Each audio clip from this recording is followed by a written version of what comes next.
अस्सलामुअलैकुम, welcome to JK civil services और मैं हूं आपकी टीचर इकरा याकूब। आज का जो हमारा टॉपिक है वो है सेल न्यूक्लियस। पिछले लेक्चर में हमने डिस्कस किया introduction of cell, history of cell, cell के कौन से टाइप्स हैं और कंपोनेंट्स ऑफ सेल। इसके बाद हमारा आता है सेल न्यूक्लियस। न्यूक्लियस क्या होता है? ये हमारी सेल के अंदर एक कंपोनेंट है, प्रेजेंट होता है, जिसे हम न्यूक्लियस कहते हैं।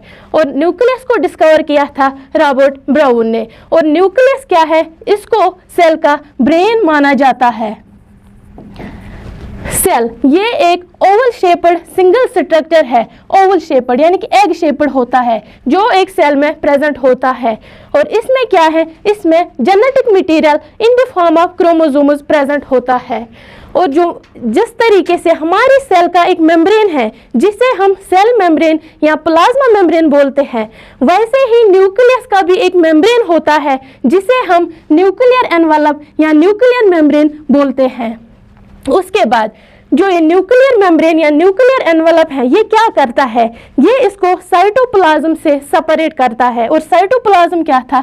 वो था हमारा फ्लूइड जो एक सेल में प्रेजेंट होता है। और न्यूक्लियर मेम्ब्रेन करता है इसको सेपरेट फ्रॉम साइटोप्लाज्म। इसके बाद इसमें एक स्फेरिकल बॉडी प्रेजेंट होती है जिसका नाम है न्यूक्लियोलाई। इसमें एक स्फेरिकल बॉडी प्रेजेंट होती है जिसको हम न्यूक्लियोलाई बोलते हैं। और वो न्यूक्लियोलाई क्या करता है? वो प्रोड्यूस करता है राइबोसोम्स। और वही राइबोसोम्स क्या करते हैं? प्रोटीन सिंथेसिस, जो मैंने पिछले लेक्चर में पढ़ाया था। इसके बाद जो ये न्यूक्लियस है, इसमें क्या प्रेजेंट होता है? हमारा हेरिडिटरी मटेरियल, और उसे हम क्या बोलते हैं? जीनस। हेरिडिटरी मटेरियल जिसे हम जीनस बोलते हैं। और वो जीनस किस में प्रेजेंट होते हैं? क्रोमोसोम में। और हर कोई क्रोमोसोम जो है वो क्या होता है? Molecule of DNA. जो हमारे जीनस हैं वो किस में प्रेजेंट होते हैं? क्रोमोसोम्स। और वो क्रोमोसोम्स कहाँ प्रेजेंट होते हैं? हमारे न्यूक्लियस में। और जो क्रोमोसोम्स होते हैं वो किसके मॉलिक्यूल होते हैं? हमारे डीएनए के। उसके बाद इसमें आता है न्यूक्लिक एसिड्स। न्यूक्लिक एसिड्स क्या है? न्यूक्लिक एसिड्स एक ग्रुप ऑफ केमिकल्स होते हैं। ये एक ग्रुप ऑफ केमिकल्स होते हैं जिसमें बहुत सारे केमिकल्स होते हैं जिनका मॉलिक्यूलर वेट क्या है? बहुत ज्यादा होता है। और उसमें कौन कौन से आते हैं? कार्बन आता है, हाइड्रोजन आता है, ऑक्सीजन आता है, नाइट्रोजन आता है और फास्फोरस आता है। ये क्या है? ये है न्यूक्लिक एसिड। न्यूक्लिक एसिड क्या है? ये है ग्रुप ऑफ केमिकल्स जिसमें बहुत सारे केमिकल्स प्रेजेंट होते हैं जिनका मॉलिक्यूलर वेट क्या होता है? बहुत हाई होता है। और इसमें आता है हमारा carbon, hydrogen, oxygen, nitrogen and phosphorus. इसके बाद जो हमारा जेनेटिक इंफॉर्मेशन कैरी करता है, कब? जब रेप्लिकेशन ऑफ सेल्स होती है, मैन्युफैक्चरिंग ऑफ सेलुलर प्रोटीन्स होते हैं। जब प्रोटीन्स बनते हैं या सेल रेप्लिकेशन होते हैं, एक सेल से दूसरी सेल बनती है, तब ये क्या करते हैं? जेनेटिक इंफॉर्मेशन कैरी करते हैं from parent cells to daughter cells. ये क्या था? हमारा न्यूक्लिक एसिड। और न्यूक्लिक एसिड को नाम क्यों पड़ा है न्यूक्लिक एसिड? क्योंकि जब ये फर्स्ट टाइम डिस्कवर हुआ था तब ये कहाँ देखा गया? हमारे न्यूक्लियस में या न्यूक्लियस में। न्यूक्लिक एसिड इसको इसलिए नाम दिया गया क्योंकि जब ये देखा गया, पहली बार डिस्कवर किया गया, तब ये कहाँ था? न्यूक्लियस में। इसलिए इसको न्यूक्लिक एसिड नाम दिया गया। ये था हमारा न्यूक्लिक एसिड। न्यूक्लिक एसिड के और भी टाइप्स हैं। उसमें कौन सा आता है? डीएनए और आरएनए। डीएनए क्या होता है? Deoxyribonucleic acid. डीएनए की फुल फॉर्म जो है वो है डीऑक्सीराइबोन्यूक्लिक एसिड। और ये है हमारा स्ट्रक्चर डीएनए का। ये हमारा डीएनए है। डीएनए क्या है? हमारे न्यूक्लिक एसिड का एक टाइप है। और इसकी फुल फॉर्म क्या है? Deoxyribonucleic acid. और ये है कॉम्प्लेक्स न्यूक्लिक एसिड जिसका इसमें भी क्या है? बहुत सारे कंपोनेंट्स प्रेजेंट है। उनका मॉलिक्यूलर वेट क्या है? बहुत ज्यादा। और इसमें क्या है? न्यूक्लियोटाइड्स प्रेजेंट होते हैं। न्यूक्लियोटाइड्स क्या है? वो किस चीज के बने हैं? वो बने हैं डीऑक्सीराइबो शुगर। ये एक पेंटो शुगर है।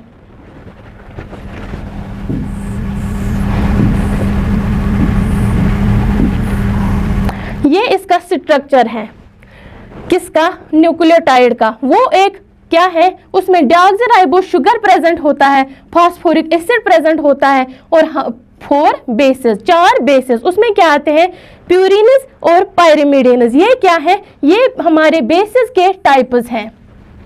और ये था हमारा स्ट्रक्चर किसका, डीऑक्सीराइबोस का।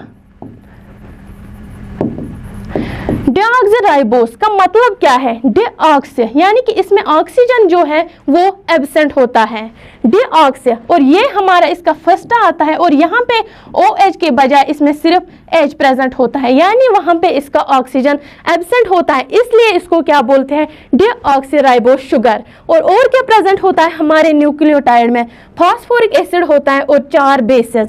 और वो 4 बेसेस क्या है, हमारे प्यूरिनस और पायरिमिडिनस। प्यूरिनस और पायरिमिडिनस क्या है, वो हमारे बेसिस के टाइप्स हैं जो प्रेजेंट होते हैं न्यूक्लियोटाइड। और उन 4 बेसिस में क्या है, 2 तो प्यूरिनस है और 2 पायरिमिडिनस है। प्यूरिनस क्या है, एडेनिन और गानिन, और जो पायरिमिडिनस है उसमें आता है हमारा थायमिन एंड साइटोसिन। 2 प्यूरिनस होते हैं और 2 पायरिमिडिनस होते हैं। प्यूरिनस में क्या क्या है, एडेनिन और गानिन, और पायरिमिडिन में क्या है, थायमिन और साइटोसिन। और ये जो बॉन्ड बनाते हैं, प्यूरिन बनाता है पायरिमिडिन से और प्यूरिन बनाता है पायरिमिडिन से। ये प्यूरिन और प्यूरिन नहीं बनाते, प्यूरिन जब भी बॉन्ड बनाएगा वो किसके साथ बनाएगा, पायरिमिडिन से। यानी क्या, प्यूरिन में हमारा क्या आता है, एडेनिन, और एडेनिन किसके साथ बनाता है बॉन्ड, वो थायमिन के साथ बॉन्ड बनाता है। एडेनिन हमारा था प्यूरिन और थायमिन हमारा था पायरिमिडिन। और उसके बाद हमारा क्या आता है, गानिन, जो एक प्यूरिन है, और वो किसके साथ बॉन्ड बनाता है, साइटोसिन के साथ, वो क्या था, पायरिमिडिन। जब भी ये बॉन्ड बनाते हैं, प्यूरिन किसके साथ बनाता है, पायरिमिडिन से, यानी कि एडेनिन का किसके साथ बनाता है, गानिन के साथ, और थायमिन बनाता है साइटोसिन के साथ। ये है हमारा गानिन, यहाँ पे आया जिसने बॉन्ड बनाया साइटोसिन के साथ, और वहां पे जो बॉन्ड है वो होता है double hydrogen bond, double hydrogen bond. और यहाँ पे आता है हमारा थायमिन एंड एडेनिन, और यहाँ पे भी क्या प्रेजेंट होता है, हमारा डबल हाइड्रोजन बॉन्ड। उसके बाद जो हमारा DNA है, according to Watson and Crick in 1953 में वाटसन एंड क्रिक ने एक मॉडल दिया, किसके लिए, हमारे DNA के लिए। उन्होंने क्या बोला, जो स्ट्रक्चर ऑफ DNA है वो क्या है, डबल हेलिकस, डबल हेलिकस। जो हमारा DNA है वो क्या है, double helix, double stranded. For example, हमारे घर में जब भी कोई सीढ़ी प्रेजेंट होती है या लेडर प्रेजेंट होती है, अगर इसी लेडर को हम ट्विस्ट करेंगे तो यही स्ट्रक्चर किसका बन जाता है, DNA का। किसने मॉडल दिया, यहाँ पे ये मेन ऑब्जेक्टिव आ सकता है, किसने DNA का मॉडल दिया, वाटसन एंड क्रिक ने। और कब दिया, 1953 में। और जो न्यूक्लियोटाइड्स हैं वो क्या है, वो कैसे अरेंज किए गए हैं, वो लॉन्ग 2 चेन्स प्रेजेंट होती है, किस में, DNA में। और वो क्या बनाती है वहां पे, डबल हेलिकस, और किससे ज्वाइन होती है, वो हाइड्रोजन बॉन्ड से, डबल हाइड्रोजन बॉन्ड से, डबल हाइड्रोजन बॉन्ड से। DNA ये क्या था, हमारा एक न्यूक्लिक एसिड था, जिसकी फुल फॉर्म क्या है, डीऑक्सीराइबो न्यूक्लिक एसिड। और इसका मॉलिक्यूलर वेट क्या है, वो बहुत ज्यादा होता है। और इसमें क्या प्रेजेंट होते हैं, हमारे न्यूक्लियोटाइड्स। और न्यूक्लियोटाइड्स क्या है, वो किस चीज के बने होते हैं, पहले उसमें आता है डीऑक्सीराइबोस शुगर। डीऑक्सीराइबोस, इसको डीऑक्सी इसलिए बोला है क्योंकि इसके दूसरे पॉइंट पे क्या है, हमारा एक ऑक्सीजन एब्सेंट होता है। और उसके बाद इसमें क्या प्रेजेंट होता है, फास्फोरिक एसिड एंड 4 बेसेस। और ये बेसिस क्या होती हैं, हमारे इसके 2 टाइप्स हैं, ये नाइट्रोजन बेसिस होते हैं। और इसमें कितने टाइप्स हैं, 2, प्यूरिनस एंड पायरिमिडिनस। प्यूरिनस में आता है हमारा एडेनिन और गानिन, और पायरिमिडिन में हमारा आता है थायमिन और साइटोसिन। और ये जब भी बॉन्ड बनाते हैं, प्यूरिन किसके साथ बनाता है? पायरिमिडीन के साथ, यानी कि हमारा एडेनिन जो है वो बनाता है बॉन्ड थाइमिन के साथ और गानिन बनाता है साइटोसिन के साथ। और जब ये बॉन्ड बनाते हैं वहाँ पे कौन सा बॉन्ड होता है? Double hydrogen bond. और इसके बाद इसके स्ट्रक्चर के लिए एक मॉडल दिया गया, कब? 1953। और किसने दिया? वाटसन और क्रिक ने। इन्होंने क्या बोला कि जो हमारा डीएनए है वो क्या है? Double helix, double stranded. जो हमारे घर में लेडर प्रेजेंट है या सीडी प्रेजेंट है, अगर हम उसे ट्विस्ट करेंगे तो वो क्या बन जाता है? हमारा डीएनए। उसके बाद उसमें जो न्यूक्लियोटाइड्स वो क्या है? Long chains. और वही जब एक दूसरे के इर्द गिर्द ट्विस्ट हो जाएगी तो वो बनाते हैं डबल हेलिकस, जो बॉन्ड बनाते हैं डबल हाइड्रोजन बॉन्ड।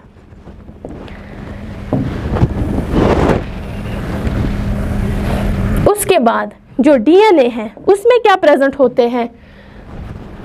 वो प्रेजेंट होता है हमारे chromosomes in chemical basis of hereditary unit, यानी कि डीएनए ही क्या होता है? Hereditary unit. और वो क्या करता है? वो कैरी करता है genetic information from parent cell to daughter cell, from one generation to another generation. कौन कैरी करता है? डीएनए।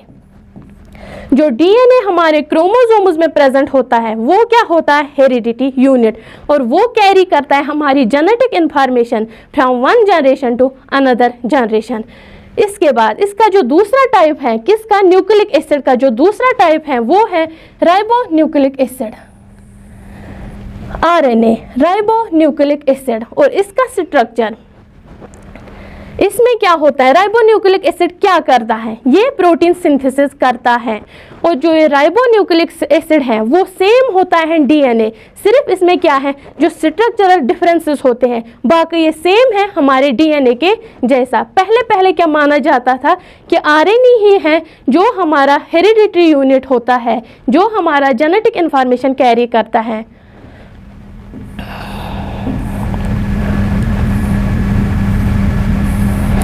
ये है हमारे राइबो शुगर जो इसमें प्रेजेंट होता है, उसका स्ट्रक्चर। डीएनए में क्या था? ये इसका पहला था और ये दूसरा। और यहाँ पे क्या था? वहाँ ओ हमारा ऑक्सीजन हमारा एब्सेंट था। लेकिन हमारे आरएनए में क्या होता है? राइबोन्यूक्लिक एसिड में वहाँ पे हमारा ऑक्सीजन प्रेजेंट होता है, इसलिए इसको क्या? राइबोन्यूक्लिक एसिड बोलते हैं। और ये क्या करता है? Protein synthesis. और स्ट्रक्चरल डिफरेंस के बगैर आरएनए क्या होता है? ये सेम होता है डीएनए में। और कौन कौन सी स्ट्रक्चरल डिफरेंसेस इसमें हैं? आरएनए के पास क्या है? Ribose sugar. और जो डीएनए था उसमें क्या था? डीऑक्सीराइबोस शुगर, यानी कि वहाँ पे ऑक्सीजन एब्सेंट था लेकिन यहाँ पे हमारा ऑक्सीजन प्रेजेंट होता है। उसके बाद जो वहाँ पे क्या था? वहाँ पे जो 4 बेसिस थी, इसमें भी 4 बेसिस प्रेजेंट होती हैं, लेकिन वहाँ पे जो थाइमिन था उसके बदले यहाँ पे यूरेसिल होता है। थाइमिन की जगह कौन सी बेस आती है हमारे आरएनए में? Uracil base, uracil base. और जो हमारा डीएनए था वो था डबल स्ट्रैंडेड स्ट्रक्चर, लेकिन जो हमारा आरएनए है वो है सिंगल स्ट्रैंडेड स्ट्रक्चर। आरएनए ये क्या है? Ribonucleic acid. ये दूसरा टाइप है किसका? न्यूक्लिक एसिड का। और ये क्या करता है? ये कंट्रोल करता है प्रोटीन सिंथेसिस। और स्ट्रक्चरल डिफरेंसेस के बगैर ये बराबर होता है, सेम होता है किसके? डीएनए के। और स्ट्रक्चरल डिफरेंसेस में कौन कौन सी आती हैं? आरएनए में राइबोस शुगर प्रेजेंट होता है और डीएनए में क्या है? डीऑक्सीराइबोस शुगर होता है। और यहाँ पे जो बेस है थाइमिन डीएनए में, उसके बदले यहाँ पे यूरेसिल बेस होती है। और जो हमारा डीएनए है वो है डबल स्ट्रैंडेड स्ट्रक्चर और जो आरएनए है वो है सिंगल स्ट्रैंडेड स्ट्रक्चर या मॉलिक्यूल। उसके बाद इसमें टाइप्स आते हैं। पहला टाइप जो हमारे आरएनए में है वो है मैसेंजर आरएनए, या हम उसे एमआरएनए भी बोलते हैं, मैसेंजर आरएनए। और मैसेंजर आरएनए क्या करता है? ये कैसे बनता है? Transcription of DNA templates. Transcription हमारा अलग टॉपिक है। और ट्रांसक्रिप्शन क्या है? ये डीएनए से क्या कट होकर एक स्मॉल मॉलिक्यूल निकलता है और वहीं से क्या बनता है, हमारा मैसेंजर आरएनए। और टोटल आरएनए में ये कितना प्रेजेंट होता है, 10 to 20%। ये हमारा एक इम्पॉर्टेंट ऑब्जेक्टिव यहाँ पे बन गया। मैसेंजर आरएनए कितना होता है, 10 to 20%। उसके बाद ये क्या करता है, जीन एक्सप्रेशन हमारे रेगुलेट करता है। जो हमारा डीएनए है ये वहाँ से क्या मैसेज लाता है, मैसेज लेकर आता है कि हमारी बॉडी में, हमारी सेल में कितने प्रोटीन्स बनने चाहिए, कितनी अमाउंट में बनने चाहिए। कौन करता है ये, मैसेंजर आरएनए। मैसेंजर आरएनए कितना प्रेजेंट होता है, 10 to 20%। और ये क्या करता है, ये हमारे डीएनए से इंफॉर्मेशन लाता है कि कितना हमें प्रोटीन सिंथेसिस हमारी सेल में करना है। उसके बाद जो दूसरा टाइप है वो है ट्रांसफर आरएनए, या हम इसे टीआरएनए बोल सकते हैं। और ये क्या करता है, जो हमारी सेल में साइटोप्लाज्म था, इंट्रासेलुलर फ्लूइड, ये है हमारी साइटोप्लाज्म, ये वहाँ से क्या करता है, हमारे अमीनो एसिड्स को कैरी करता है और कहाँ लेकर आता है, राइबोसोमस। जो हमारे एंडोप्लाज्मिक रेटिकुलम पे कौन थे, राइबोसोमस प्रेजेंट। ये अमीनो एसिड्स लाता है साइटोप्लाज्म से, कहाँ पे, राइबोसोमस। और वहाँ पे क्या होती है, प्रोटीन सिंथेसिस, वहाँ पे प्रोटीन बनना शुरू होता है। जो हमारा साइटोप्लाज्म था वहाँ से क्या लाया इसने, अमीनो एसिड, कहाँ लाया, हमारे राइबोसोमस के पास। और वहाँ पे क्या होती है, प्रोटीन सिंथेसिस। और ये भी कितना प्रेजेंट होता है हमारे टोटल आरएनए में, 10 to 20%, 10 to 20%। उसके बाद आता है हमारा तीसरा टाइप, राइबोसोमल आरएनए, या हम आरआरएनए इसको बोल सकते हैं।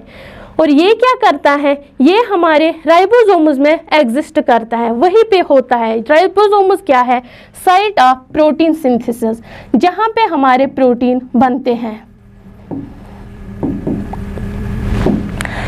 जो हमारा राइबोसोमल आरएनए या आरआरएनए है वो कहाँ पे एग्जिस्ट करता है, हमारे राइबोसोमस पे। और एक इसमें असिस्ट करता है हमारे प्रोटीन सिंथेसिस में। और ये कितना प्रेजेंट होता है हमारे टोटल आरएनए में, 60 to 80%। पहले था हमारा मैसेंजर आरएनए, वो था 10 to 20%। उसके बाद है ट्रांसफर आरएनए, वो भी होता है 10 to 20%। उसके बाद है राइबोसोमल आरएनए, और ये सबसे ज़्यादा होता है 60 to 80%। उसके बाद आता है हमारा cell division. Cell division, cell division क्या होता है, ये वो प्रोसेस है जिससे क्या एक सेल करती है रिप्रोड्यूस। और इसको हम दूसरे तरीके से, जब सेल क्या होती है, डिवाइड होती है, पेरेंट सेल से क्या निकलते हैं, डॉटर सेल्स, उसे हम बोलते हैं सेल डिवीजन।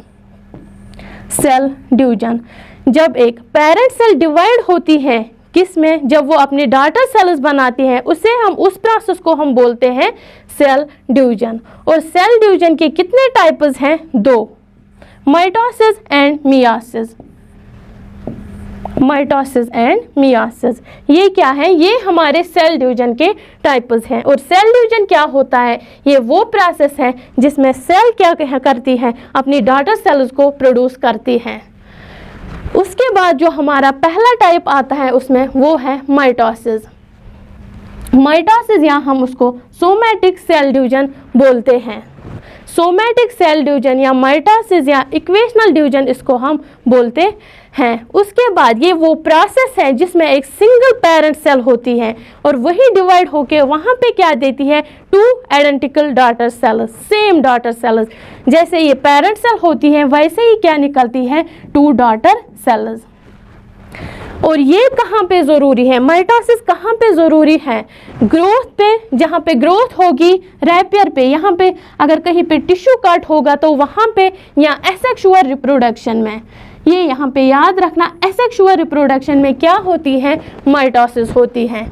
और जो हमारी पेरेंट सेल होती है इसमें, उसमें जितने भी नंबर ऑफ क्रोमोसोम्स हैं उतने ही क्रोमोसोम्स किसमें होते हैं, हमारी डॉटर सेल में। अगर इसमें डिप्लॉयड नंबर ऑफ क्रोमोसोम्स होंगे तो जो हमारी डॉटर सेल है उसमें भी उतने ही क्रोमोसोम्स होंगे। और इसमें क्या है, इसमें 2 मेजर पीरियड्स हैं, 2 मेजर पीरियड्स। और पहला क्या इसमें है, इंटरफेज। माइटोसिस। माइटोसिस का दूसरा नाम था सोमैटिक सेल डिवीजन, यानी या उसे हम बोल सकते हैं इक्वेशनल सेल डिवीजन। ये वो प्रोसेस है जिसमें एक parent cell, single parent cell divide होती है दो डॉटर सेल्स में, और वो क्या होती है, आइडेंटिकल, सिमिलर किससे, पेरेंट सेल से। और ये कहाँ पे इंपॉर्टेंट है, जहाँ पे ग्रोथ होनी चाहिए, रैपियर या एसेक्सुअल रिप्रोडक्शन। और इसमें क्या है, जो हमारी पेरेंट सेल होगी उसमें जितने नंबर ऑफ क्रोमोसोम्स होंगे उतने ही क्रोमोसोम्स किस में होंगे, जो वहाँ पे डॉटर सेल प्रोड्यूस होंगी।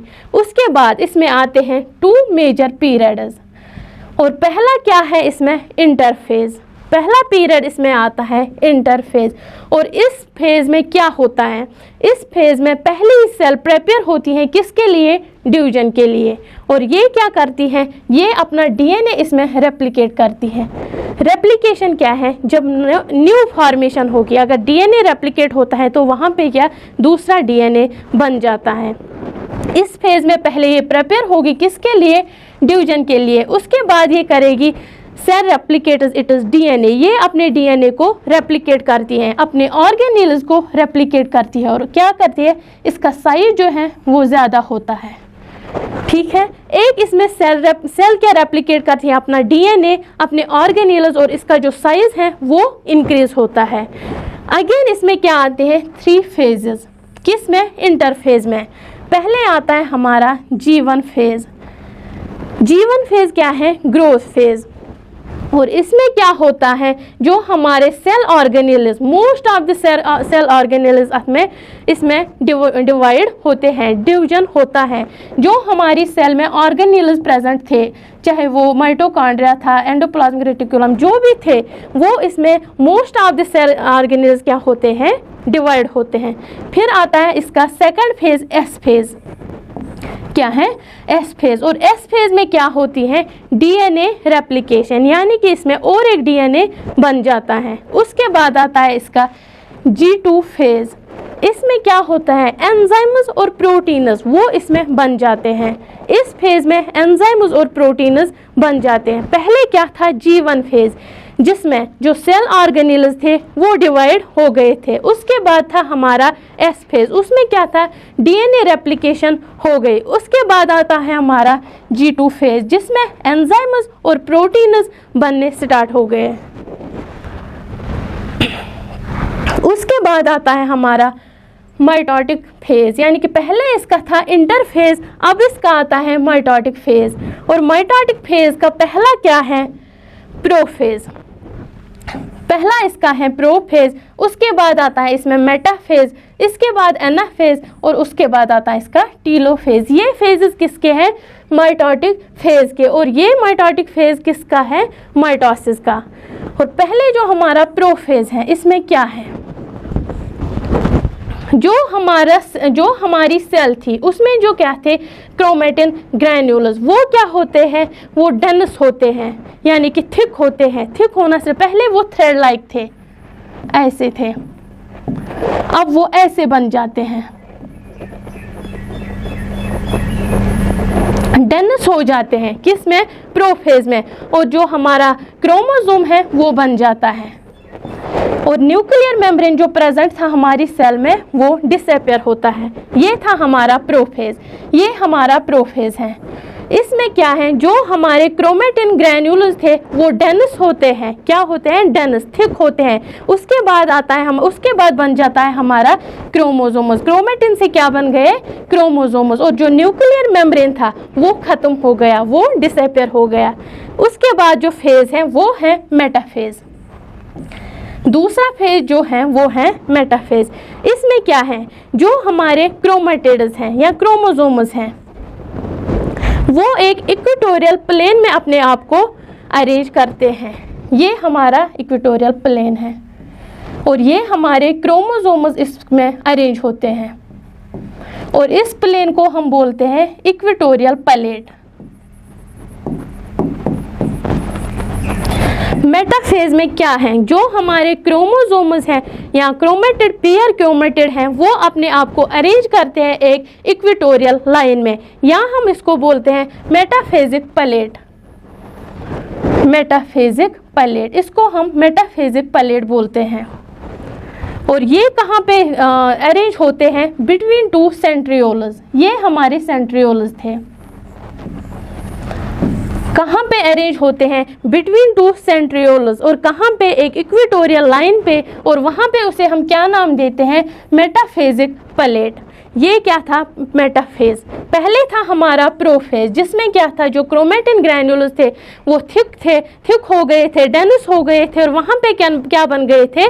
क्रोमोसोम्स। और जो हमारा न्यूक्लियर मेम्ब्रेन था वो हो गया था डिसअपियर, ख़त्म हो गया था। उसके बाद था हमारा मेटाफेज, जिसमें जो हमारे क्रोमोसोम्स थे वो अरेंज हो गए थे इक्वेटोरियल प्लेन में, जो बिटवीन था किसके? सेंट्रियोल्स के। और इस प्लेन को हम क्या नाम देते हैं? Metaphasic plate. उसके बाद आता है हमारा एनाफेज। एनाफेज को क्या बोलते हैं? इसमें जो हमारे क्रोमेटिड्स हैं, नाउ कॉल्ड डॉटर, यहाँ पे इस क्रोमेटिड्स हैं, और इनको क्या बोलते हैं? Daughter chromosomes. ये क्या होते हैं? ये डाइवर्ज होते हैं, और ये कहाँ पे मूव करते हैं? Opposite poles of the cell. Opposite poles of cell ये मूव करते हैं, ये एनाफेज पे। जो हमारे क्रोमेटिड्स थे उन्होंने क्या किया? मूव किया opposite poles of cell. Opposite poles of cell, पहले ये डाइवर्ज हो गए और मूव हो गए अपोजिट पोल्स ऑफ सेल। ये है हमारा एनाफेज। ये जो हमारे क्रोमोसोम्स हैं वो क्या होते हैं? डाइवर्ज, और मूव करते हैं हमारे अपोजिट पोल्स ऑफ सेल। उसके बाद क्या है? हमारा टीलोफेज। इसमें जो क्रोमोसोम्स कहाँ पे हैं? अपोजिट पोल्स पे। वहाँ पे क्या होती हैं? चेंजेस होती हैं। और वो चेंजेस कैसे होती हैं? जो हमारा प्रोफेज था उसके रिवर्स में। वहाँ पे क्या था? वहाँ पे हमारे जो क्रोमेटिड्स थे वो क्या बन गए थे? क्रोमोसोम्स। यहाँ पे जो हमारे क्रोमोसोम्स हैं वो वापस क्या बन जाते हैं? क्रोमेटिड्स। और वहाँ पे क्या था? न्यूक्लियर मेम्ब्रेन जो हमारा वो डिसअपियर हो गया था, और यहाँ पे जो न्यूक्लियर मेम्ब्रेन है वो बन जाता है।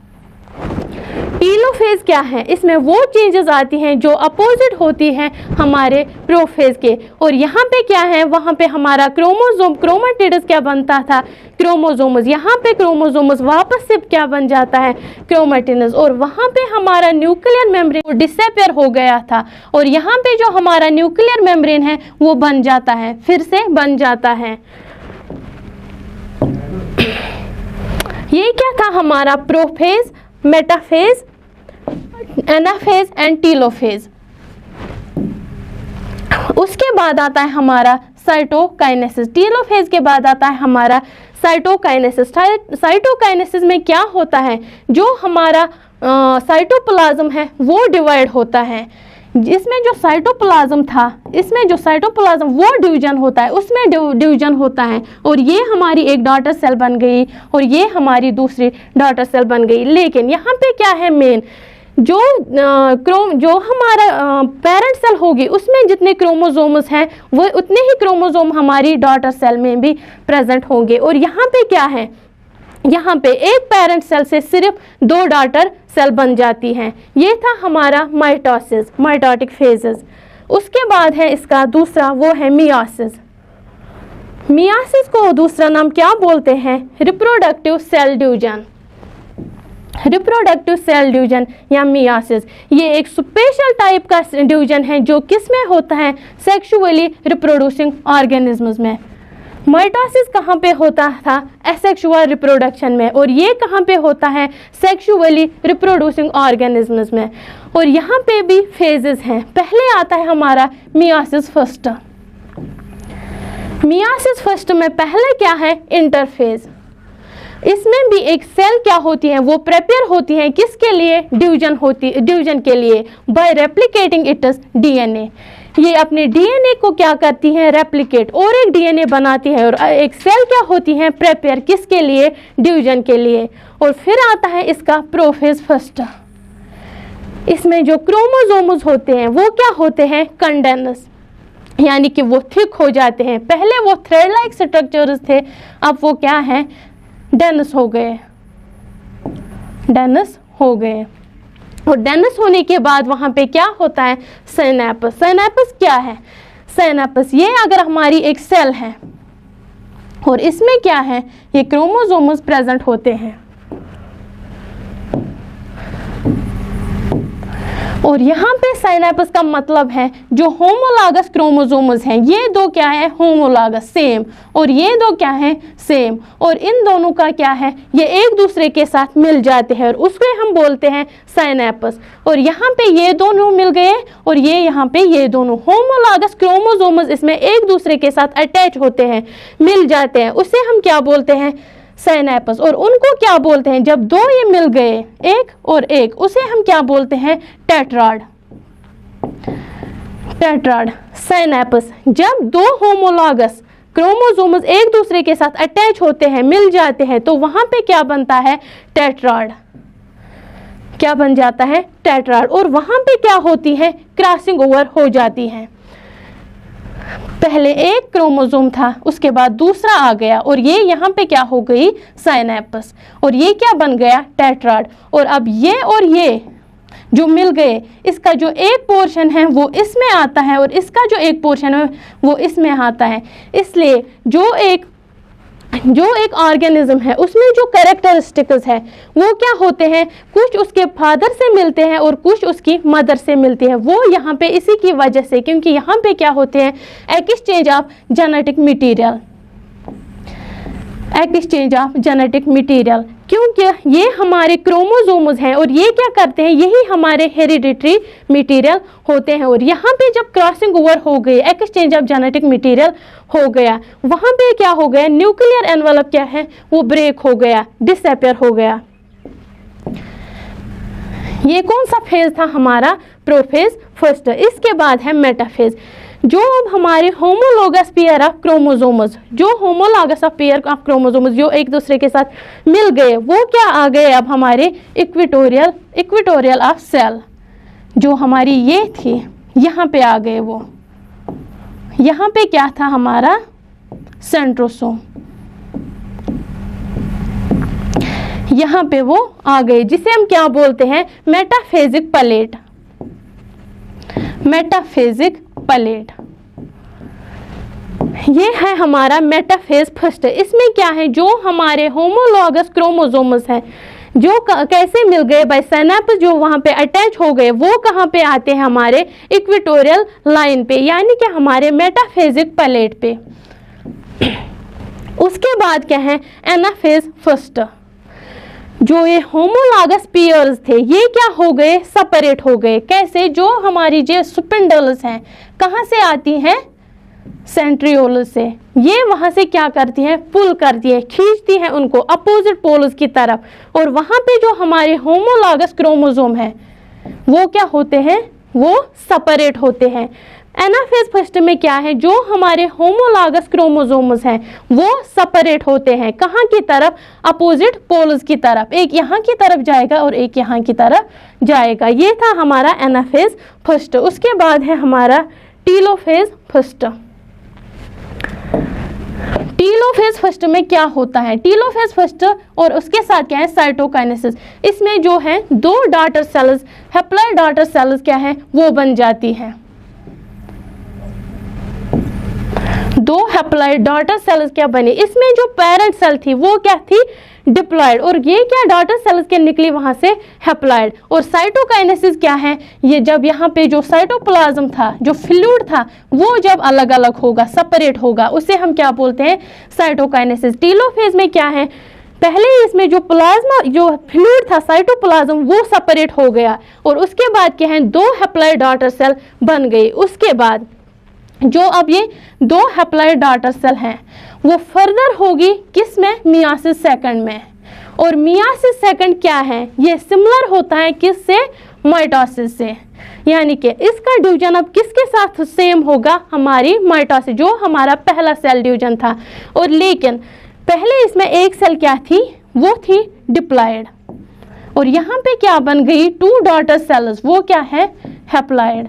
और यहाँ पे क्या बनेगी, और दो डॉटर सेल्स, लेकिन ये भी क्या होगी, हैप्लॉइड। क्यों? क्या माइटोसिस में जैसे ही पेरेंट सेल होगी वैसे ही क्या होती है, डॉटर सेल्स। अगर ये यहाँ पे हैप्लॉइड है तो वहाँ पे भी हैप्लॉइड ही डॉटर सेल निकलेगी। माइटोसिस और मियोसिस में क्या डिफरेंट है, माइटोसिस में डिवीजन होता है तो वहाँ पे क्या निकलते हैं, सिर्फ 2 डॉटर सेल्स, लेकिन मियोसिस में क्या निकलती हैं, 4 डॉटर सेल्स। और वहाँ क्या होता है, जैसे ही पेरेंट सेल होती है चाहे वो डिप्लॉइड होगी या हैप्लॉइड होगी वैसे ही डॉटर सेल्स भी निकलती हैं। लेकिन यहाँ पे क्या है, माइटोसिस मियोसिस में यहाँ पे अगर मदर डिप्लॉइड होगी तो जो डॉटर सेल्स होती है वो क्या होती हैं, हैप्लॉइड।